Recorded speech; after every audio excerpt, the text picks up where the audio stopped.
welcome to the Dream Vocation channel. I use this channel to help you identify and achieve the career of your dreams, or what I call your dream vocation. I use these Q&A sessions to answer questions directly from you to help you with your career. As a former Wall Street and current Silicon Valley executive, I've been there and done it, and now my passion is to help you live a career of your dreams.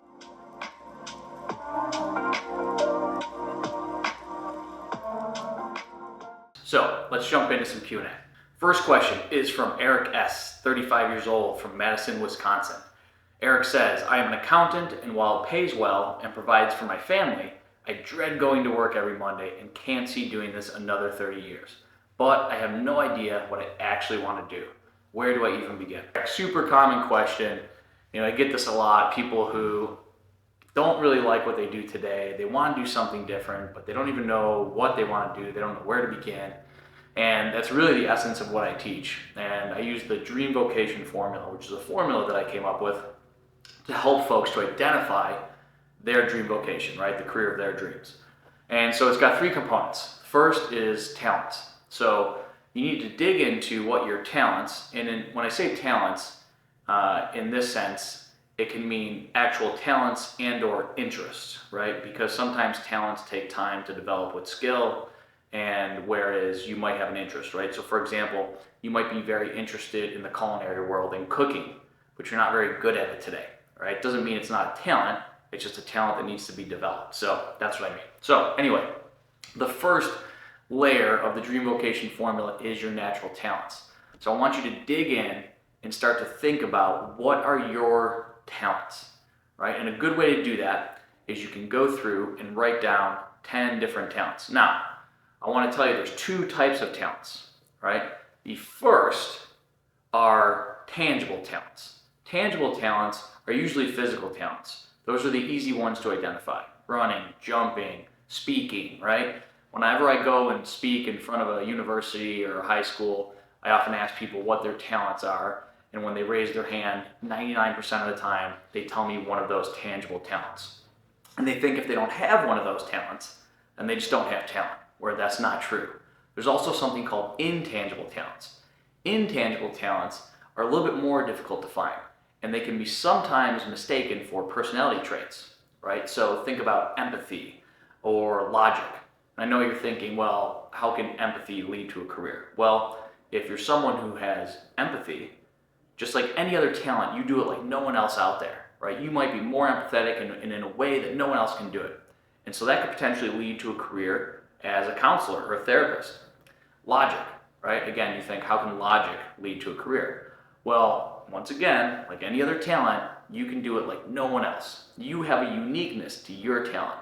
Just like Usain Bolt can run in a way that no one else can run, you can think logically like no one else can think. Right? I know that might sound crazy, but I promise you, you have a talent that you do like no one else. If you are really good at logic and can think through things logically, perhaps a career as a lawyer is meant for you. So there are two types of talent. So think about those talents. I want you to write down 10 of them. And then you can go and basically score them and say, which ones are you strongest at? Which ones do you like the most? All right, there's a couple of parameters that I use in my online course, but you can just use that and start jotting them down and try to come down to the top three. Which talents you are best at, which talents that you love the most, and which talents you are drawn to. And when I say drawn to, meaning like it's a part of you, it's something you're passionate about. It is something that you feel like you can't live without. And then you basically take those, you rank them, and you take the top three, and you start there. After that, we move to your purpose. Your purpose is your why. Now, truthfully, it is the most difficult part of the Dream Vocation formula to identify, but it is really the linchpin of the whole formula. It's essentially why you do what it is that you do, right? So, for example, let's say that your talents were creativity and design, and you then became an accountant, right? Those two things don't go together. It's probably because you missed your purpose. Whereas if your talents are creativity and design, perhaps your purpose is helping families turn houses into homes. And then what's a natural extension of that? Well, it's an interior decorator. So if you miss that purpose, you could just jump to a career for the sake of a paycheck. That's probably what you did. You might have some talent within your current employment, but you don't really have a purpose. You don't do it because there's a specific why. It doesn't drive you. So when trying to figure out your purpose, I want you to ask yourself questions, all right? A lot of this involves doing that deep introspective thinking. So I want you to ask yourself things like, what is it that I'm passionate about? If I had all the money in the world and didn't have to worry about bills, what would I do on a daily basis? Now I know for the first year, 2 years, you might go travel, see the world, right? Pop bottles, do all that stuff. But at some point, I promise you, you're gonna need to serve some purpose in the world. Otherwise, you're gonna go crazy, right? You need to serve some purpose. You want to serve a purpose, right? We as human beings want to serve a purpose. If you had all the money in the world, what would you do with you on a daily basis? What do you feel compelled to do? What makes you excited when you're doing it? What gives you that joy, right? Let's say it's cooking. When you're cooking, you're in your happy place. Or let's say some people love crunching numbers. Some people love analytics, right? Finance, accounting, things like that. I know to me that sounds weird, but to other people, they love that. That's when they're in their happy place. So what is it that when you're doing it, you love it and you find joy and passion in it? And then lastly, what is it that you feel like you can't live without? Like when you're not doing it, you feel like there's a part of you that's missing. There's an itch that needs to be scratched. Think of those things, ask those questions, and start to think about what is your purpose. So again, an example is your talents are creativity and design, and your purpose is to help families turn houses into homes, right? You can see how those two marry together. Another example would be if your talent is cooking and marketing, right? And your purpose is you want to share your love of the culinary world with the rest of the world, right? You can see how those two things start to marry together. Lastly, your profession.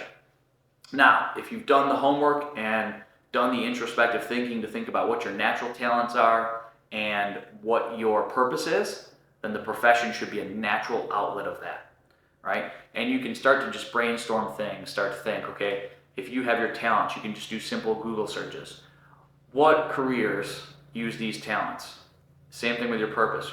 What careers use the purpose of this, right? It's Google, so it'll just start to get your brain working. It's not going to spit the answer out to you, right? At the end of the day, no one can tell you what your dream career is. I give you the tools to do the homework so that you can start thinking introspectively to get there, but you need to do the homework. Any tool, software, whatever it is that tells you put in this information, we're going to spit out exactly what you should be in this life, they're lying to you, okay? Don't listen to it. It doesn't work that way. You're human. You're complex. You have different emotions, different feelings, different things like that. You need to do the digging. So when it comes to your career, all right, start doing that Google searching by using those talents, start using that purpose. Start looking into other people and what they do. Find people that might have similar interests and talents to you, a similar purpose to you. You can do LinkedIn searches, things of that nature. And you're just starting to brainstorm. But again, if you found your talents and your purpose, it should be a pretty natural extension. So let's go back to those two examples I gave. If your talents are creativity and design, and you find that your purpose is helping families turn houses into homes, well, that's pretty easy to find, right? You probably are going to either be an interior designer or an architect, right? You can see that it just naturally flows. It's not like you're going to be searching and finding that your ultimate career might be an accountant or a physical therapist. Those things don't fit with creativity, design, and helping families turn houses into homes, right? So if you do the legwork and find those talents and interests and find that purpose, then the career should be a natural extension. The other example that we gave, right? If you have a passion for the culinary world and you're good at marketing and your purpose is to help share your love of the culinary world with the rest of the world, well, a natural extension would be marketing for restaurants, right? Maybe you go out there and start your own business, or maybe you join a company that already does marketing for restaurants, right? See how we're finding that natural flow. You don't just come up and start with the career. That's what a lot of people like to do. They just think, okay, accountant, that sounds cool, I'll do that. Or, hey, marketing professional, that sounds interesting, I'll do that. You have to start with some building blocks. So start with those talents and interests. Then start to look into your purpose, and then from there, it should just easily flow, and you can find your career. It's going to take some digging, going to take some introspection. You might take a few swings of the bat and miss a few times. That's okay, right? This is life, it's going to evolve. So start to look into those things, start to think through it, If you want more detail, I do have an online course for this on my website, thedreamvocation.com. You can go check it out, or I also give advice here. Hope you find what you're looking for. All right, before we get to the next question, let me take a quick minute to first say thank you for checking out my channel. If you like it and find it helpful, please hit the like button, subscribe, and even share it. By doing so, you help to push the message to more people, which in turn allows us to help more people to identify and achieve the career of their dreams, or what I call their dream vocation. If you have specific questions that you want me to answer during Q&A, please submit them on my website at www.thedreamvocation.com and fill out the form on the Contact Me page. Lastly, if you are stuck trying to figure out your career path, if you are sick and tired of being sick and tired of your career, or even if you haven't started your career yet and have no idea how to identify your ideal career, I invite you to take my online course called Identifying and Achieving Your Dream Vocation. You can find this course on my website and also in the description of this video below. It's nearly 5 hours of content that provide you with actionable plans to not only identify the career of your dreams, but also to achieve it. Many of the topics that I discuss on these Q&A videos are lessons from that course, of which you are getting a sneak peek during this Q&A. The course goes into much more detail and provides specific action plans. So, if you are ready to begin going after your dreams and living the life that you deserve, this course will help you to get there. Let's get back to the Q&A. Next, we have Jennifer R., 34 years old, from Chicago. Jennifer says, I'm in sales today, but hate the pressure of a quota. I feel you. I would like to move into marketing. I have 2 kids and I'm nervous about making a move. Is this type of move realistic? Well, absolutely it is, because from sales to marketing, that's a pretty direct move, right? Whenever you're switching careers, they usually take a couple different paths. One is more direct, second is more curved, elongated, and third would be just a complete flip. So a more direct path would be like something like this, from sales to marketing. A more elongated and curved path would be something like if you're trying to move from sales into human resources, which is not as directly related, right? Sales and marketing are both going after customers, trying to bring customers in the door. Sales is doing that, and then human resources is working with people and healthcare systems and things like that. So it's a little bit different. It's in business, but it's a little bit different, so slightly elongated. And if you're in sales and say I want to be a veterinarian, then that's a complete 180 degrees. So the length and curvature of your path determines your strategy. Good thing for you, the leap from sales to marketing is fairly straightforward, so it's not a big bridge to get. A couple different ways you can go about it. You can take the traditional route. The traditional route would be the most, call it the most basic. You would go back to get an MBA in marketing and then start applying to jobs. Now, there are people who do that, but that comes with a cost, a financial cost of going back to school and a cost of time. If you go back to school full-time, right, you're giving up the money that you make today and spending money on tuition, okay, and it's gonna take you 2 years.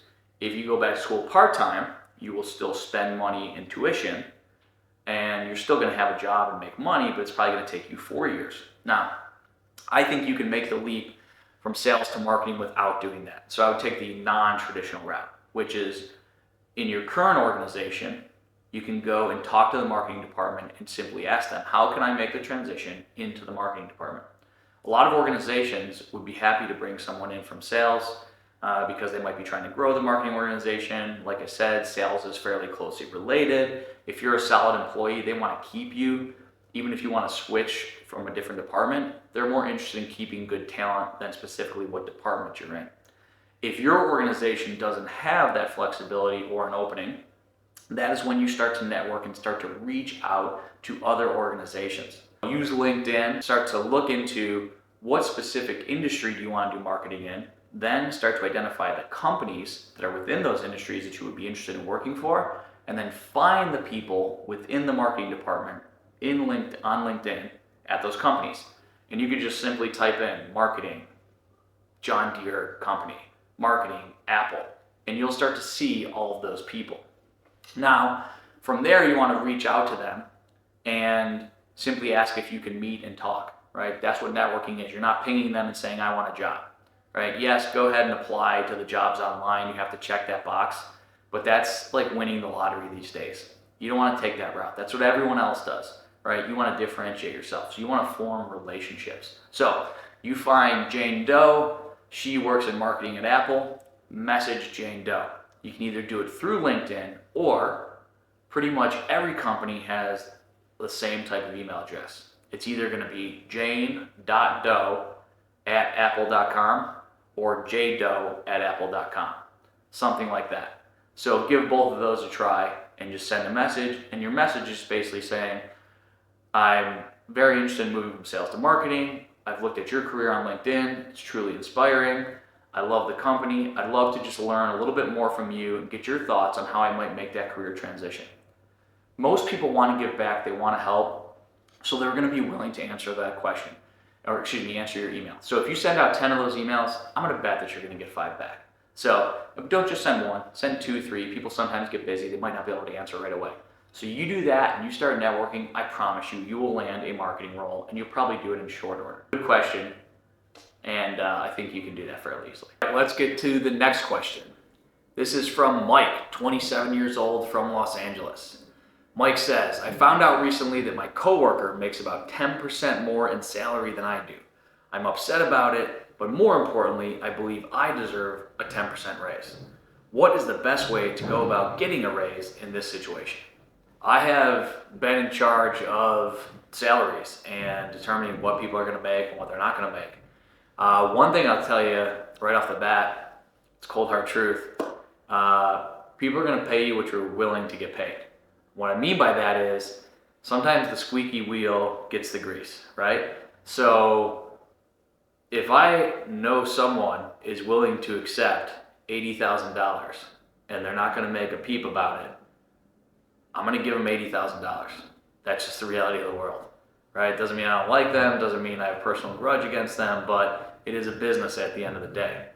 Now, if I have somebody who is going to gripe and complain and they're worth more, then I'm more likely to give them $90,000, okay? But if somebody's willing to accept 80 and be happy about their job, then I'm probably going to pay them 80. There's always a balance between, you want to keep your employees happy, you want to make sure that they are getting paid what they deserve, but at the same time, at the end of the day, harsh reality, it is a business and you only have so much money to go around, and so you're going to basically pay people what they're willing to accept and be happy about it, right? You don't want a disgruntled employee, someone who's going to leave, but there are plenty of people out there who will accept X and come to work with a smile on their face, even though you know that they could get paid X plus 10%.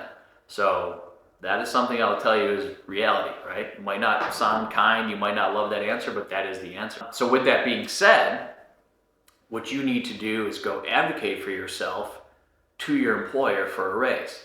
Now, one thing you do not bring up that this other person makes 10% more than you.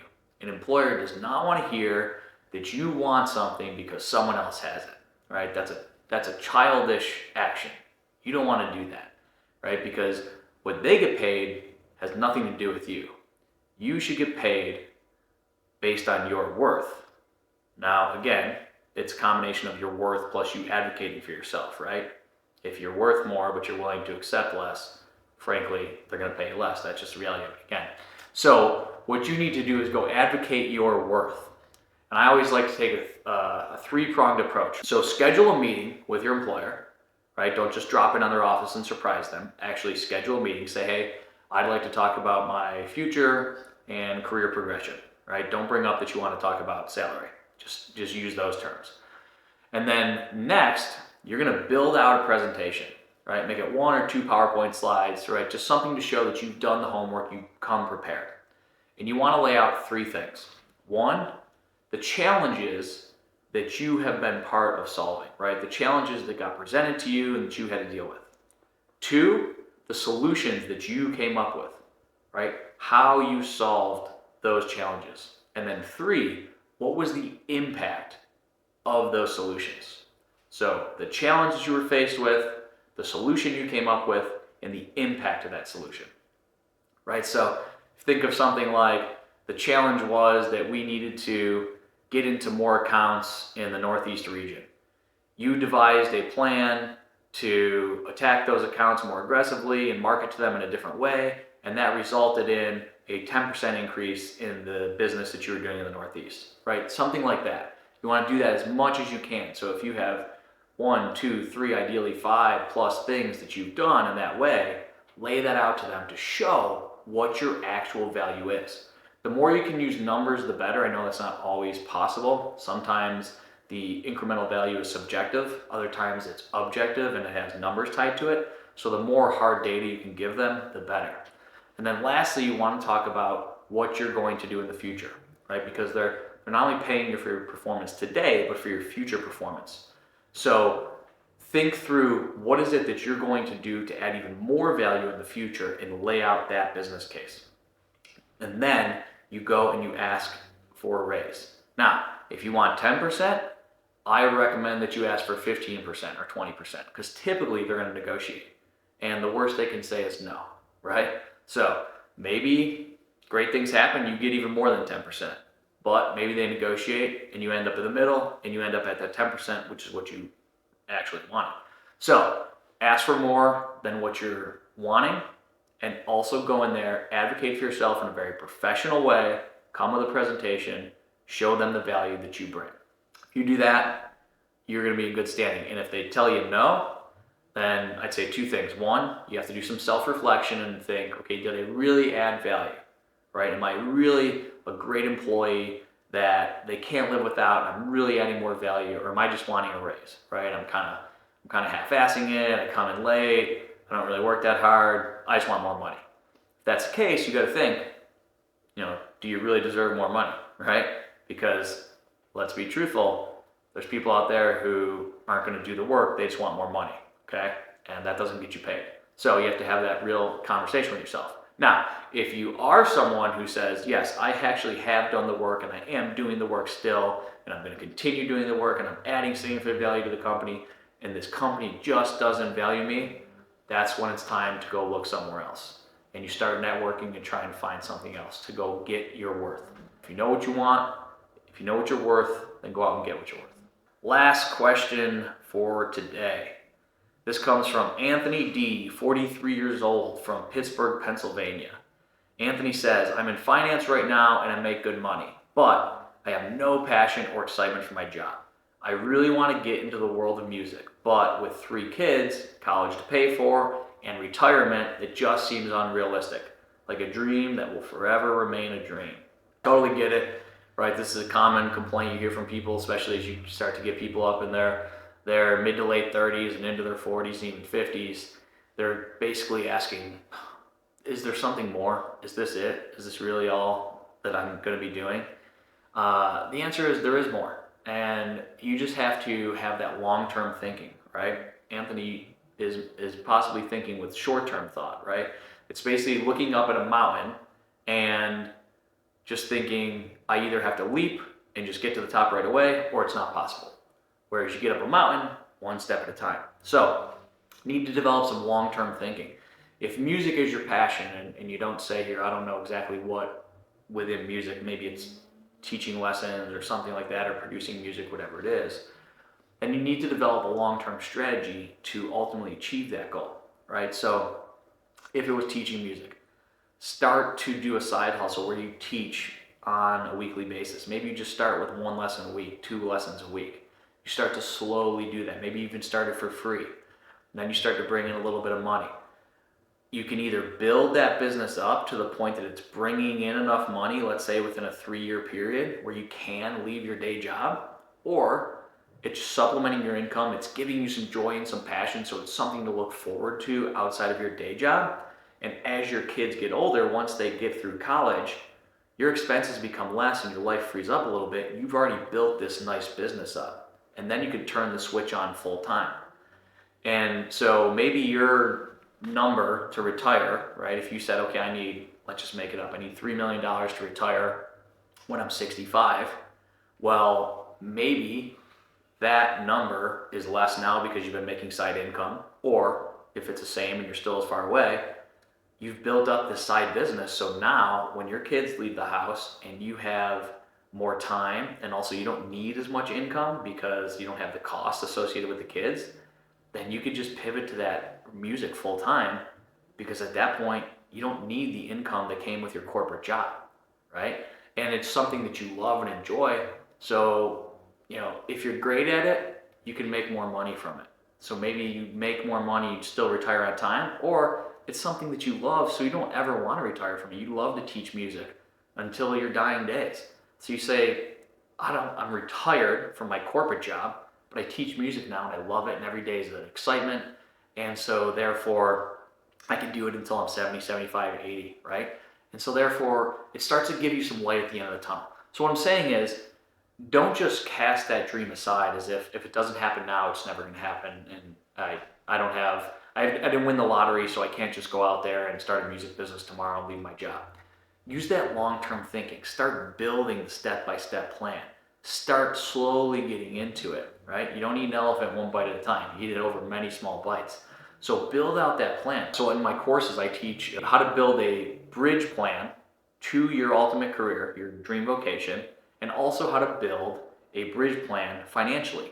So in terms of building a bridge plan to your dream vocation, we basically create a 3-year plan, and we break it down in small little increments and detail exactly how you're going to get there. We actually work backwards. And then the financial bridge, you basically lay out what your income is today, what your expenses are, your savings, your cushion, and then you can map out over a 3-year period exactly what you project those to be and how you can make that financial transition. I teach more detail in the courses, but that's basically what you need to do, is just build that bridge plan and determine how you're going to get there. It's not always going to go exactly according to plan, but the great thing about building the bridge plan is you have a plan of action, you start on it, you slowly build, and then ultimately you'll eventually get to your goal. It's not going to happen overnight, right? But that doesn't mean you don't start trying. You can get there, my friend. Just put in the work, start incrementally building. You can do it. That is all the questions for today. I'll see you on the next session. Thanks so much. Love you all.